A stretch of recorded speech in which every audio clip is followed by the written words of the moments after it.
Ladies and gentlemen, please welcome to the stage to join Minister Botero, General David Petraeus, Chairman of KKR Global Institute and Concordia Leadership Council member, and our moderator, National Security Analyst of CNN, Samantha Vinograd.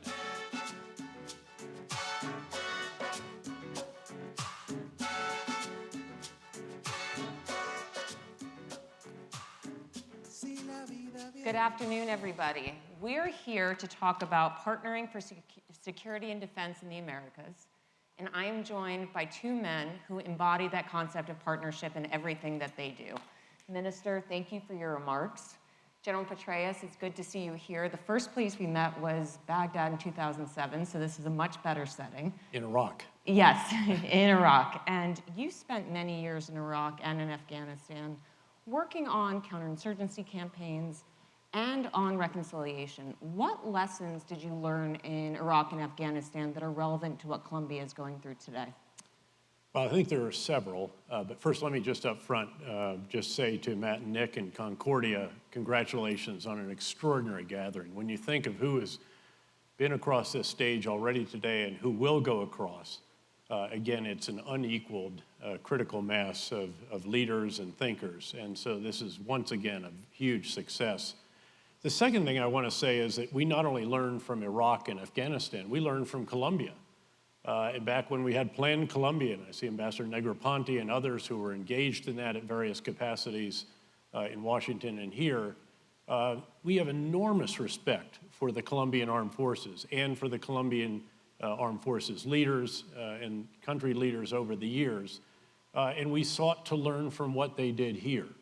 But if you distill all of that, if you, again, take that together with what we learned in Iraq and Afghanistan, sometimes very much the hard way, I think there are 5 very quick lessons. The first is that you cannot counter terrorists or insurgents or narco-trafficantes with just counter-terrorist force operations. In other words, you just can't do special operations raids. Those are important, they are necessary, but they are not sufficient.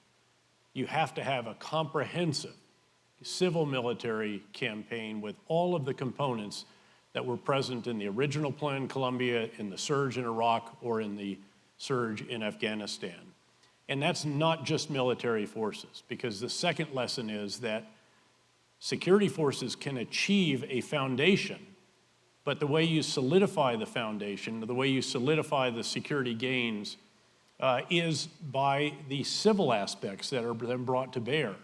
It's the restoration of basic services. It is the rebuilding of damaged infrastructure, schools, health clinics, jobs, markets, all of this, rule of law, police, prisons, judicial system, and so forth. So the writ of governance has to be extended into these areas as well. So it's not just the Ministry of Defense Forces, it's all of the ministers going together into this, and it's not just money, it's capacity, it's capability that has to come from civilian partners. So that is very important as well.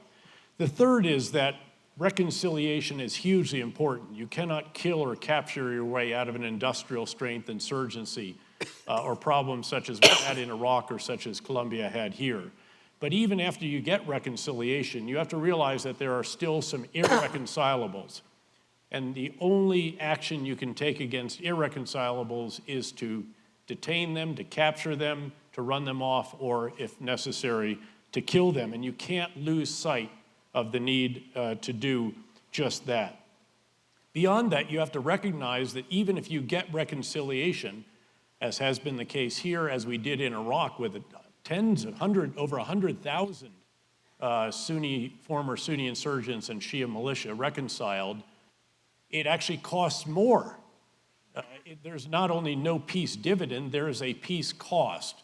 In Colombia, obviously, what has to be done is now the government has to move its security forces, its rule of law, all of its other civilian administrative capacities into areas that were not under the control of the government. So not only do you not save money, not only can you not reduce the forces, you actually have to increase them, and it costs more than otherwise, but in the long term, obviously, it will cost less. And then one final tragic conclusion that we learned very much the hard way in Afghanistan, and I fear is being learned here again. And I know the leaders are very, very conscious of this. The minister mentioned it, President Duque mentioned it. But that is that it is very hard to establish rule of law if your major export crop is illegal. That is a reality. The export, in this case, of cocaine or of coca, obviously undermines every other aspect of the very rule of law that you're trying to establish and erodes those very critical underpinnings. Thank you, General Petraeus. And Mr. Minister, based upon what General Petraeus has said in your opening remarks and the work that you're doing at the ministry and with your colleagues in the government, how has the security environment changed since the signing of the peace accords? Okay, thank you very much for your question. I prefer the answer in Spanish, of course, but thank you very much. Yo quiero decir I'd like to say the following. 7th August, we encounter a situation with increase of this illicit crops because we didn't have timely interventions. In the case of Catatumbo, that grew exponentially. We had situations in northern Santander. On the other hand, we encounter a Nariño department with almost 50,000 hectares of cocaine. I would like to say here that in its best moments, the palm oil in the Nariño department occupied 36,000 hectares, and we started that tough process. In practice, we were able to reduce that to 50%. So just to give you an idea of what we received, and almost 30,000 hectares of crops, of cocaine crops in Putumayo department, one of the most representative. We're talking about more than 15,000 hectares of coke leaf. In all these places where we have illegal crops, we have safety problems. We can show you the statistics. In regards to that tough reality, what did we do? We immediately started to eradicate coke crops, and we do that manually with manual groups because we do not have any other option. We are not allowed to attack this with air tactics due to constitutional law, and we have been working and focusing on this. We want to achieve this, but this takes some time, and we are already prepared. So nowadays we have our aircraft already. We're working on reboosting those engines. We have redesigned, and we have started to work with all the intelligent agriculture techniques with ultra advanced technology that are environmentally safe. But in the meantime, what did we do? We worked with more than 100 groups.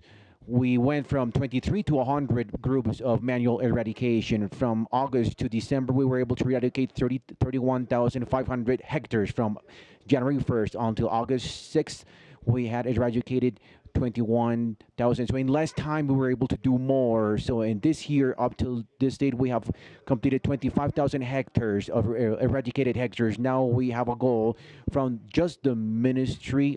I would just like to clarify around 80,000 hectares for this year, along with other programs from the presidency of the republic with voluntary programs. We estimate that we can eradicate 20 or 25,000, and right there we would complete more than 100,000 eradicated hectares. Getting back to what General was saying before, the point is the illicit crops are the ones that are generating violence, are the ones that are generating this illicit profit, are the ones that are causing this lack of institutionality in the country, and that's what we need to attack. That's why within our national defense policy, we included illicit crops as a problem of national security, and we're focusing on different fronts. This is just not about eradicating crops. We've been destroying all the different crops, and I know that we've been able to do this because if you do not have this nursery, this plant incubators, you're not going to be able to grow this plant. So By the end of the year, we hope that we're going to be able to achieve the destruction of more than 1,600 labs. And this coke leaf has a disadvantage for these types of crops because you cannot transport this really fast. It goes bad really fast. So they need to move really, really fast from one point to the other in order to reach a lab. In this regard, last year we achieved 53% increase in lab destructions. And not to mention the ceasing of liquid supplies and solid supplies that we have also attacked lately. And additionally, we need to add the attack that we do on the final product through the different interventions. And you can see that on the final results of the operation. Thank you, Mr. Minister. General Petraeus, counter-narcotics is an issue that's affecting Americans, and President Trump has said that he'd like to close our southern border to do things like stop illicit narcotics flows. How should we be thinking about addressing the problem of narcotics flows from South America up to our southern border? Sure. First, if I could, let me just very quickly comment on what the minister said. And first of all, actually salute the aggressive action that he and the military leaders and other security forces have been taking to counter this dramatic growth in the coca production in recent years. To put this into perspective, when I was in my final government position, director of the CIA, I remember that we used to keep track of what do we think, together with the Colombian government, how many hectares do we think are under cultivation. It was somewhere in the neighborhood of 50,000 hectares, give or take. And most recently, I think the assessment of both governments together is that it's about 209,000 hectares. Now, it's stopped growing, it's plateaued, but again, that gives you some sense of how dangerous this development is. And beyond that, of course, the production of cocaine is at an all-time high. That's a value-added crop, meaning even more money. And so again, I just want to underscore how serious what the minister is doing and how important that is.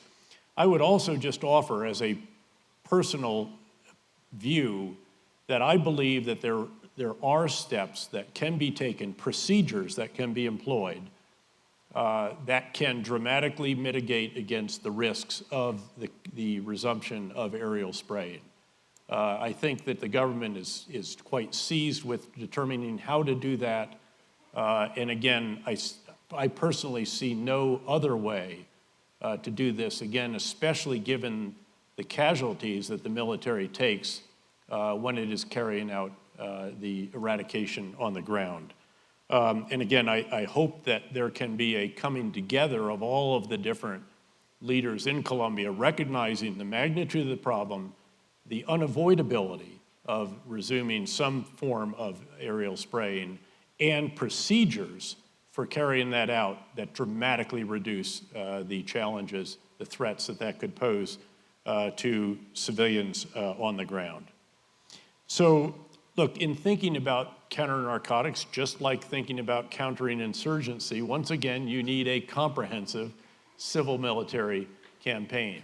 And it's not just about walls at the United States southern border, although if there are places where you don't have walls and they would be useful, I am all for walls. In fact, the president-elect asked me this question when I had my moment in Trump Tower with him. We jokingly call it the celebrity apprentice moment, where I sat down with him and discussed potentially being his Secretary of State. And he asked me, so General, should we have a wall?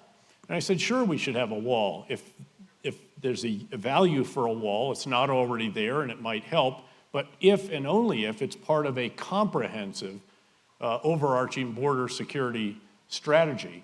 And by the way, that's not just on the border. It's not just the land border, it's the maritime border, it's the aviation border, and it's all the way to the source countries, which is again why we should be very much helping our partners in Colombia to do what was done before. And I look at President Uribe because of course it was done in his administration that this was put into effect and so dramatically reduced the production of coca, did crop substitution, started driving the level of violence way down, that ultimately made some of these subsequent initiatives possible. So once again, it would have to be all of the above. Certainly there's a scope for a military aspect here. There's a scope, obviously, for the Department of Homeland Security with borders and customs and all the rest of that. There's a huge intelligence component to this. There's a partnership with Mexico, through which still tragically a lot of this goes, with our partners in this region here, especially with Colombia, and so forth.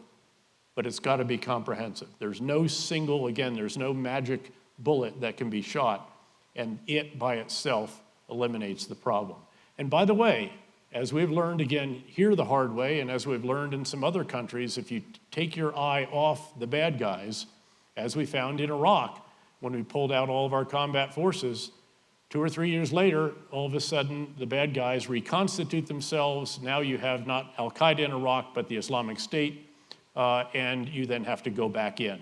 So my view would be that it is far better to sustain programs when they are succeeding, rather than to celebrate success by cutting the funding and going off somewhere else, only to realize that you're going to have to come back and do it again with your partners. And at least we've got some very, very good partners with which to do this here. Certainly, and I want to shift gears in our remaining time to another issue, which is Venezuela. And I'd like to ask you, Mr. Minister, what role the Ministry of Defense is playing as part of the response to the crisis in Venezuela right now.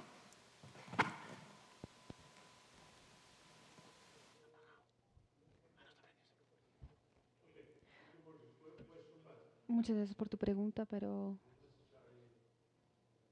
I make a reference about that, say, General Petraeus. Lo primero,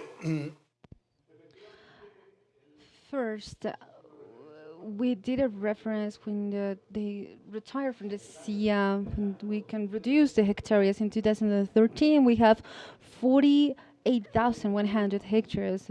Duque President, when he asked us, when he assumed the presidency and the institution of the United Nations Against the Crime, to do a measurement of the new hectares, and then we have more than 200,000 hectares. So that is showing an increasement out of proportion in just 5 years, just going from 48,000 to 200,000. These are illicit activities that we had to attack. We have 5 ways to attack them. Narco traffic, of course, illegal mining, extortion, kidnapping, and tradings. These are the 5 more important profits, illegal profits that we have to attack.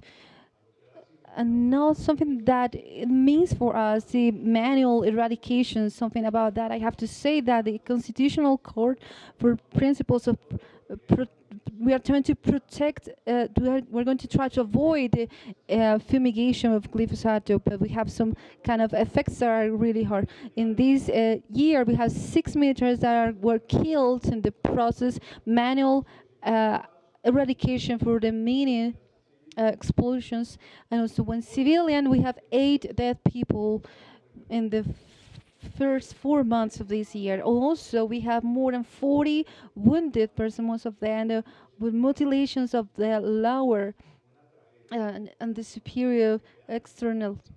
So they have a position of disability for life. So I think that we have a principle of protecting the environment with this, getting some results that are really negative. I'm not going to talk about the bad guys right now, but I think it's important to talk about that, and I want to refer about that right now. In Catatumbo, as I said before, the 30,000 hectares that are not being intervened since 2013. We have that amount of hectares, we have crystallized laboratories and everything, and a border that is in front of the sea. In this line, a real a borderline, but it's also a jungle. So it's really easy to go through it. In the other side, we have a government that we had to call it in this way. It's neglected with these.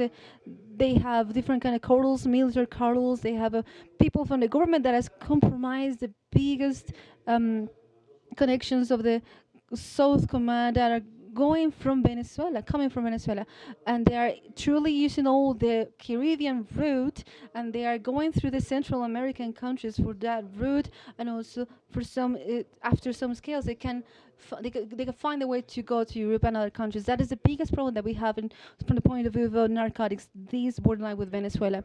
Now, in the Minister of Defense and the military forces of Colombia, we can guarantee the border from Castilletes to down there in Puerto Carrella, when the beginning the Brazilian border. We can guarantee to the Colombians the national sovereignty in that area, and we're always there. We have radars ready 24/7 and monitoring all the time, especially to the aircrafts that are going in the area.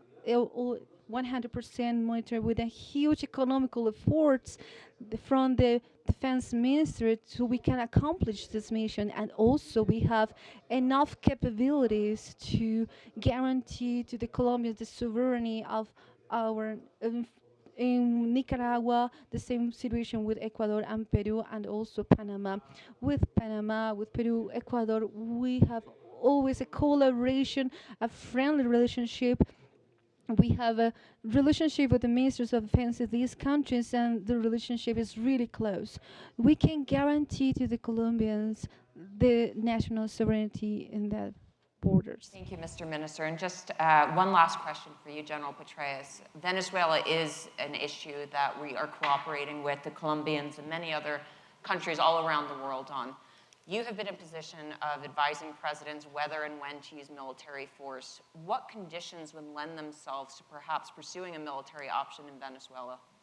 First of all, let me just start off by saluting what Colombia has done to take in 1.3 or more million fellow human beings who are suffering enormously and sharing the limited resources of this country with those refugees. It is truly impressive, but it is also a huge problem, needless to say.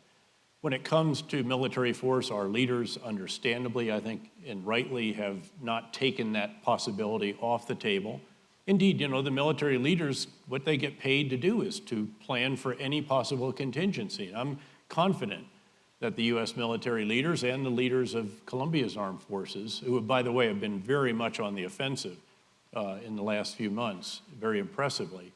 But I am confident that they are all working on a variety of different contingency plans. That said, it is hard for me to imagine intervention with U.S. military forces, perhaps even with a coalition, for anything less than, say, enormous threats to, say, American citizens. It's well known there are tens, if not hundreds of thousands of American citizens in Venezuela. I don't think the regime would be so foolish or suicidal, in fact, to do something in an organized fashion against American citizens. But if you think back to Haiti, if you think back to Panama, you think to some other cases where there has been intervention in this hemisphere, it has often been connected, at least in part, if not mostly, with protecting lives of American citizens. I fear that this could run for some time.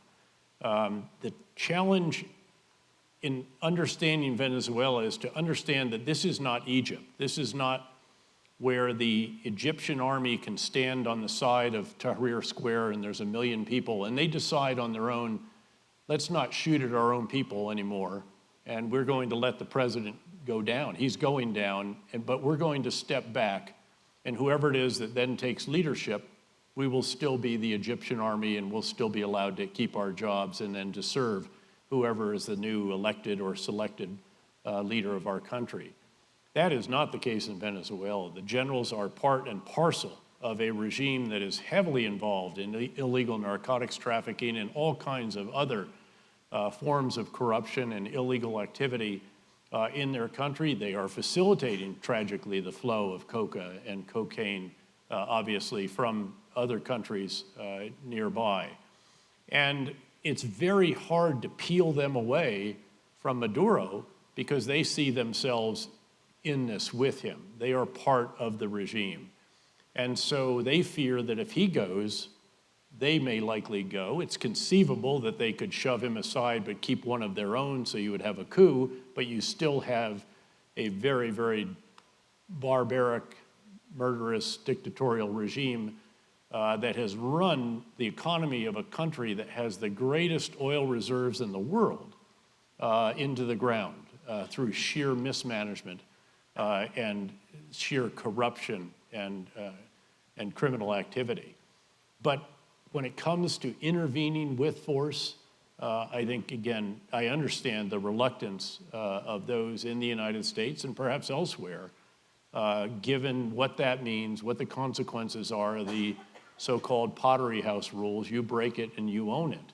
Although certainly there have to be significant contingency plans for immediately delivering humanitarian assistance in the wake of some kind of collapse of overall order and Maduro and his principal henchmen leaving the country in some fashion.